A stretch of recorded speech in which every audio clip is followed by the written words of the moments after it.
शायद तुमने सुना होगा कि एक लड़की ने अपने जूते गंदे न होने देने के लिए डबल रोटी पर पाँव रख दिया था। उसका क्या बुरा हाल हुआ। ये कहानी उसी के बारे में लिखी और छापी गई। वो लड़की गरीब पर घमंडी और बददिमाग थी। उसे बुरे चरित्र वाली कहा जा सकता था। जब वह छोटी थी तब उसे मक्खियों और तितलियों के पंख उखाड़ने में खुशी मिलती थी, जिससे वे बाद में घिसकते रहे, उड़ न पाएं। अगर वह कीचड़ में से कोई कीड़ा पकड़ लेती थी तो उसके बदन में पिन चुभो देती थी, फिर उस बेचारे कीड़े के पैरों के पास कागज रख देती थी जिससे वह उसे पकड़ ले, फिर उसे कागज समेत गोल घूमते पलटते देखती रहती थी। कीड़ा बेचारा ये सोचता था कि शायद कागज की मदद से अपने को पिन से छुड़ा लेगा। तब इंगर नाम की वह लड़की चीखती, हंसती और कहती, देखो कीचड़ का कीड़ा पड़ रहा है, देखो वह पन्ना उलट रहा है। बड़ी होने पर भी उसमें कोई सुधार नहीं आया, बल्कि और बिगड़ती चली गई। वो सुंदर थी और शायद यह उसकी बदकिस्मती थी, नहीं तो दुनिया उसके साथ और बुरा व्यवहार करती। उसकी अपनी माँ उसके बारे में कहती थी कि उसका सिर रगड़ने के लिए तेज खारा पानी चाहिए। जब तुम छोटी थी तब तुमने मेरे एप्रन पर पैर रखा था, बड़ी होकर मुझे डर है कि तुम मेरे दिल पर पैर रखोगी। और उसने वही किया। गांव के एक घर में उसे नौकरानी का काम दिलवाया गया। जिस परिवार के लिए वह काम कर रही थी, वे रईस और ऊंचे खानदान के थे। मालिक और मालकिन दोनों उसके साथ बहुत अच्छा व्यवहार करते थे, जैसे वह नौकरानी न होकर उनकी बेटी हो। वह सुंदर तो थी ही, सुंदर कपड़े भी पहनती थी। धीरे धीरे वह ज्यादा घमंडी होती गई। उसके 1 साल काम कर लेने के बाद मालकिन ने उससे कहा कि इंगर, तुम्हें अपने माता पिता से मिलने जाना चाहिए। वह गई, पर इसलिए कि वह अपने कपड़े दिखाना चाहती थी। उसके गांव में घुसते ही एक छोटा सा तालाब था जहां लड़के लड़कियां गप मारते रहते थे। जब वह वहां पहुंची तो उसने देखा कि एक पत्थर पर उसकी माँ बैठी थी।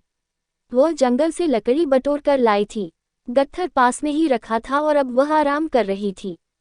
इंगर को शर्म आई कि उसके इतने अच्छे कपड़े थे जबकि उसकी माँ चिथड़ों में थी और उसे आग जलाने के लिए लकड़ी बटोरनी पड़ती थी।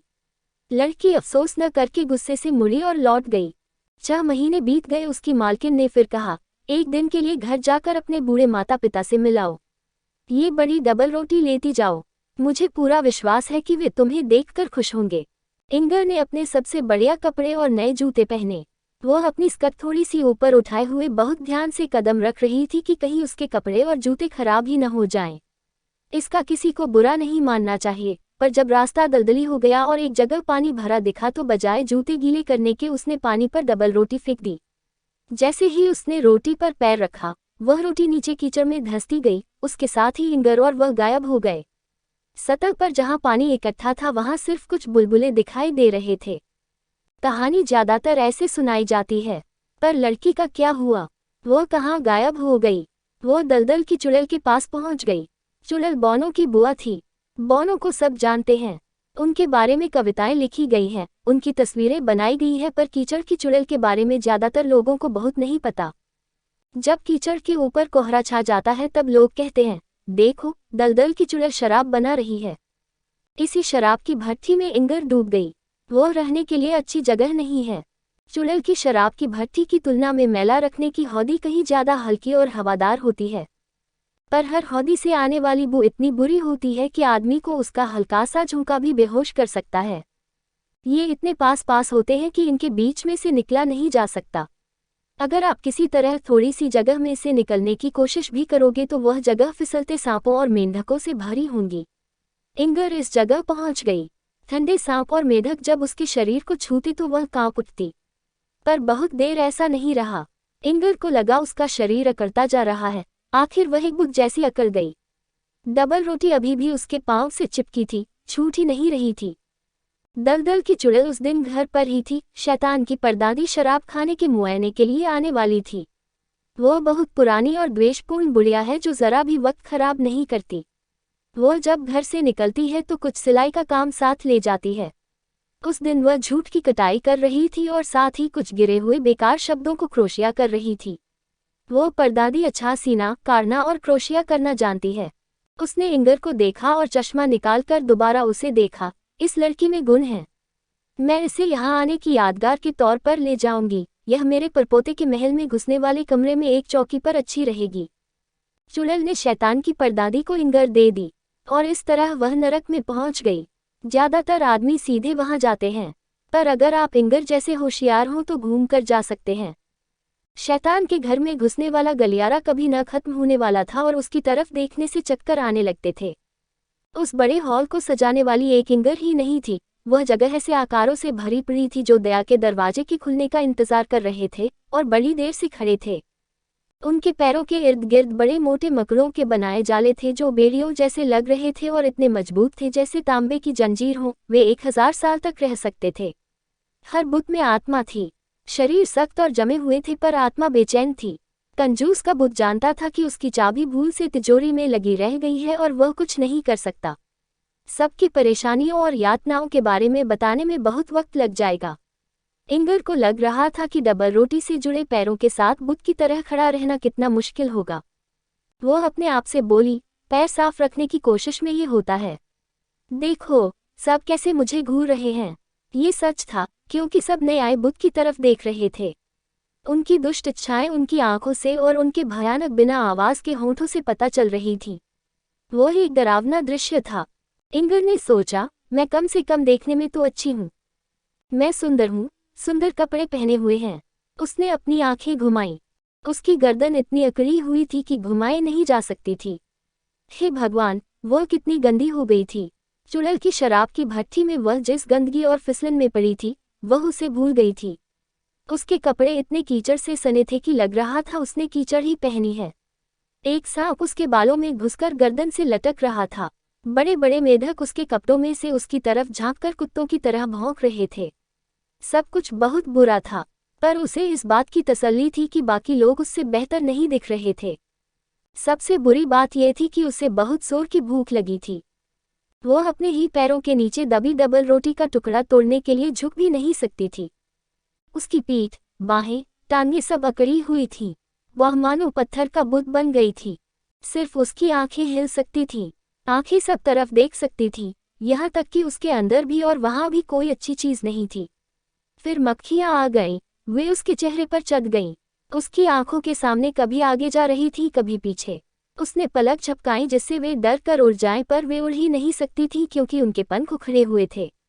वह भी दर्द भरी बात होगी, पर भूख तो उससे भी बुरी थी। इंगर को लग रहा था जैसे उसके पेट ने अपने आप को खा लिया हो। उसके अंदर और भी ज्यादा खालीपन आता गया, भयानक खालीपन।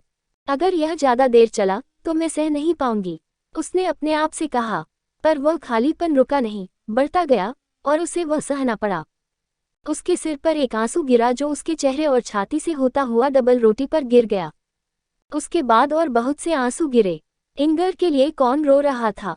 धरती पर उसकी माँ थी, वही जो रो रही थी। जब कोई माँ अपने बुरे बच्चे की वजह से रोती है तो वे आंसू बच्चे तक पहुँच जाते हैं, पर उससे बच्चे को कोई मदद नहीं मिलती बल्कि उसका दर्द और परेशानी और बढ़ जाते हैं। ओह, ये भयानक भूख खत्म नहीं हो रही।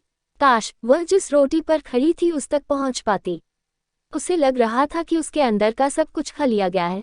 वह खोखले खोल की तरह रह गई है जिसमें धरती पर उसके बारे में कही जाने वाली सारी बातें गूंज रही थीं। उसे सब सुनाई दे रहा था, पर कुछ भी अच्छा नहीं था। उसके बारे में कही गई हर बात बड़ी सख्त और बुरी थी। उसकी माँ उसके लिए रो रही थी, पर साथ ही कह रही थी कि अहंकार का सिर नीचा होता है। इंगर, यही तुम्हारी बदकिस्मती है। तुमने अपनी बेचारी माँ को कितना दुख पहुंचाया है। धरती पर सब लोग, यहाँ तक कि उसकी माँ भी उसके पाप के बारे में जानते थे कि कैसे उसने डबल रोटी पर पैर रखा और दलदल में गायब हो गई। एक गर्रिये ने ये होते हुए देखा था और उसने सबको बता दिया था। तुमने मुझे बहुत दुखी किया है इंगर, माँ ने ठंडी सांस भरते हुए कहा, पर मुझे ऐसा ही कुछ होने का डर था। इंगर सोच रही थी, काश मैं पैदा ही नहीं हुई होती, कितना अच्छा होता। अब मेरी माँ के रोने से क्या होगा। उसने अपने मालिक मालकिन को, जो उसे माता पिता की तरह प्यार करते थे, बात करते सुना। वह एक बुरी लड़की थी। उसने भगवान की देन को तारीफ करने के बजाय उस पर पांव रखा। उसे आसानी से माफी नहीं मिलेगी। इंगर सोच रही थी, उनको मेरे साथ सख्ती करनी चाहिए थी। मेरे अंदर की बेवकूफियों को निकाल देना चाहिए था। उसने सुना कि उसके बारे में गाना बनाया गया था, बददिमाग लड़की जिसने सुंदर जूतों को सूखा रखने के लिए डबल रोटी पर पांव रखा। ये गाना बड़ा लोकप्रिय हुआ, सब उसे गाते थे। इंगर सोचने लगी, बताए जरा सी गलती के लिए इतना सुनना और सहना पड़ रहा है। औरों को भी तो उनके पापों की सजा मिलनी चाहिए। तब बहुत से ऐसे होंगे जिन्हें सजा देनी पड़ेगी। आह, मुझे कितना भुगतना पड़ रहा है। और उसकी आत्मा भी खोल जितनी या उससे भी ज्यादा सख्त हो गई। ऐसे लोगों के साथ क्या बेहतर हो सकता है, वह सोचती रही। पर मैं अच्छी नहीं बनना चाहती। देखो कैसे घर रहे हैं। और उसका मन सारे इंसानों के लिए नफरत से भर उठा। ऊपर वाले बातें बना रहे हैं, आह मैं कितना भुगत रही हूँ। और उसकी आत्मा भी खोल जितनी या उससे भी ज्यादा सख्त हो गई। ऐसे लोगों के साथ क्या बेहतर हो सकता है, वह सोचती रही। पर मैं अच्छी नहीं बनना चाहती। देखो कैसे घर रहे हैं। और उसका मन सारे इंसानों के लिए नफरत से भर उठा। ऊपर वाले बातें बना रहे हैं, आह मैं कितना भुगत रही हूँ। हर बार जब किसी छोटे बच्चे को उसकी कहानी सुनाई जाती थी तब इंगर को भी वह सुनाई पड़ती थी। उसने अपने बारे में कभी एक अच्छा शब्द नहीं सुना। वैसे भी बच्चे बड़े निष्ठुर होते हैं। वे कहते थे वह बहुत बुरी थी, यहाँ तक कि वे खुश थे कि उसे सजा मिल रही थी। पर एक दिन जब उसके अंदर गुस्से और भूख से सब खत्म हुआ जा रहा था, उसने सुना कि एक प्यारी भोली बच्ची को उसकी कहानी सुनाई जा रही थी। वह बच्ची जोर से रो पड़ी। वह बददिमाग अच्छी चीजों से प्यार करने वाली इंगर के लिए रो रही थी। उसने पूछा, क्या वह फिर कभी धरती पर नहीं आएगी? जो बड़ा आदमी उसे कहानी सुना रहा था बोला, नहीं वह फिर कभी धरती पर नहीं आएगी। पर वह माफी मांग ले और कहे कि वह फिर ऐसा नहीं करेगी। पर वह माफी नहीं मांगेगी, बड़े ने कहा। लड़की बोली, काश वह ऐसा कह दे। अगर वह फिर धरती पर आएगी तो मैं उसे अपनी गुड़िया का घर दे दूंगी। मुझे लगता है उस बेचारी इंगर को कितना बुरा लग रहा होगा। ये शब्द इंगर के दिल को छू गए और एक पल के लिए उसकी तकलीफ दूर हो गई, क्योंकि यह पहली बार थी कि किसी ने उसे बेचारी कहा था और उसकी गलतियों के बारे में कुछ नहीं जोड़ा था। एक छोटी भोली लड़की उसके लिए रोई थी और चाहती थी कि उसे बचा लिया जाए। उसे अजीब सा लगा, वह खुद भी रो सकती थी पर रो नहीं पाए, और यह भी एक सजा थी। जैसे जैसे साल बीतते गए, धरती पर उसके बारे में बातचीत कम होती गई। नीचे नरक में घुसने वाले कमरे में कुछ नहीं बदला। पर एक दिन उसने सुना कोई ठंडी सांस लेकर कह रहा था, इंगर, इंगर, तुमने मुझे कितना दुख दिया, पर मैं जानती थी तुम यही करोगी। वह उसकी मरती हुई माँ थी। कभी कभी उसके पुराने मालिक मालकिन उसका नाम लेते थे, पर वे उसके बारे में दयापूर्वक बात करते थे, खासकर उसकी मालकिन। पता नहीं मैं तुम्हें फिर देख पाऊंगी या नहीं इंगर, किसे पता होता है कि कौन कहाँ जाएगा। पर इंगर को पक्का पता था कि उसकी दयालु मालकिन उसकी तरह नहीं भुगतेगी। समय बीतता गया, लंबे कड़वे साल बीतते गए। आखिर फिर एक बार इंगर ने अपना नाम सुना। उसे लगा कभी न खत्म होने वाले हॉल के अंधेरे में उसके ऊपर दो तेज सितारे चमक रहे हैं। वे वही दो दयालु आंखें थीं जो धरती पर अब बंद होने वाली थीं। कितने साल पहले जो छोटी बच्ची बेचारी इंगर के लिए रोई थी अब बूढ़ी औरत थी जिसे भगवान ने अपने पास बुलाया था। उस आखिरी वक्त पर जब उसके दिमाग में लंबे जीवन की सारी बातें घूम रही थी तब उसे ये भी याद आया कि जब वह छोटी बच्ची थी तो इंगर की कहानी सुनकर कितना रोई थी।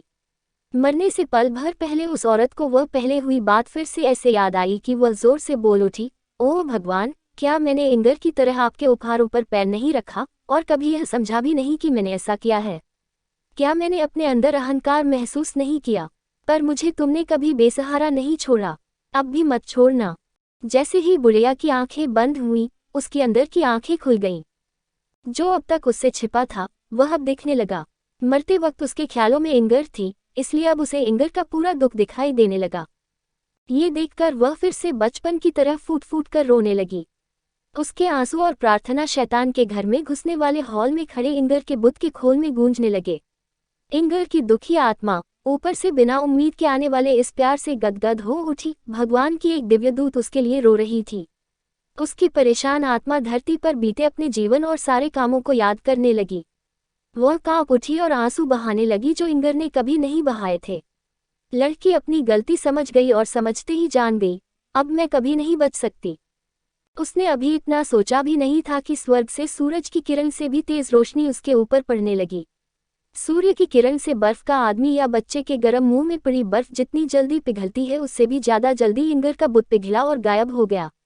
जहां वह खड़ा था वहां से एक चिड़िया ऊपर जमीन की तरफ उड़ गई।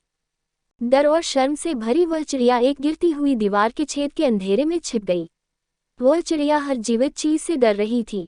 वह चहचहा नहीं सकती थी क्योंकि उसके पास आवाज नहीं थी। उसने बहुत देर तक अंधेरे में बैठने के बाद बाहर झांका और बाहर की खूबसूरती देखने लगी, क्योंकि दुनिया वाकई बहुत सुंदर है। रात का वक्त था, आकाश पर चंद्रमा तिर रहा था। हवा धीमी और ताजी थी।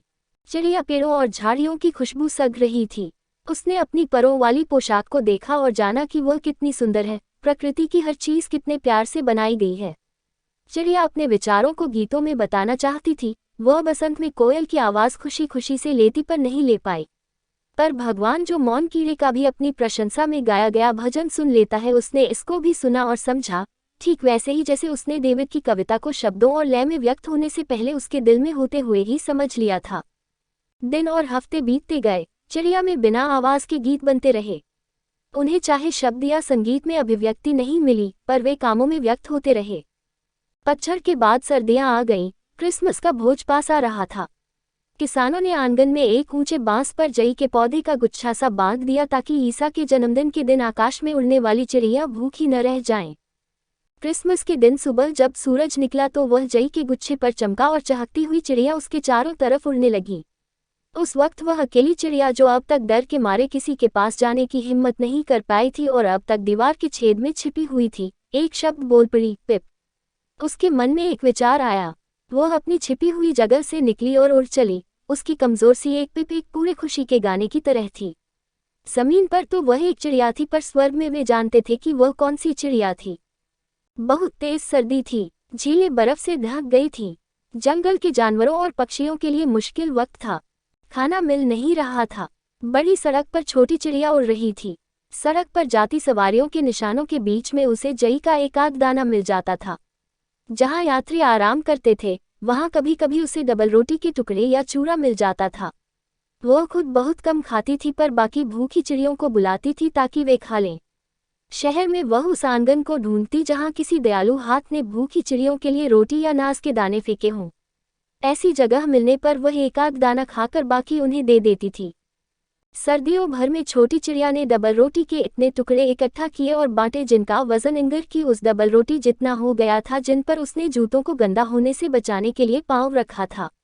जैसे ही आखिरी छोटा टुकड़ा मिला और उसने दिया, वैसे ही छोटी चिड़िया के पंख बड़े होते गए और उसका रंग स्लेटी से सफेद हो गया। बच्चे बोले, देखो, झील के ऊपर समुद्री बत्तख उड़ रही है। वे उस सफेद चिड़िया के पीछे दौड़ने लगे जो पानी की तरफ आती फिर वापस ऊपर आकाश में उड़ जाती थी। सूरज की धूप में उसके सफेद पंख चमक रहे थे। फिर वह चली गई। बच्चे बोले, वो सूरज के अंदर चली गई।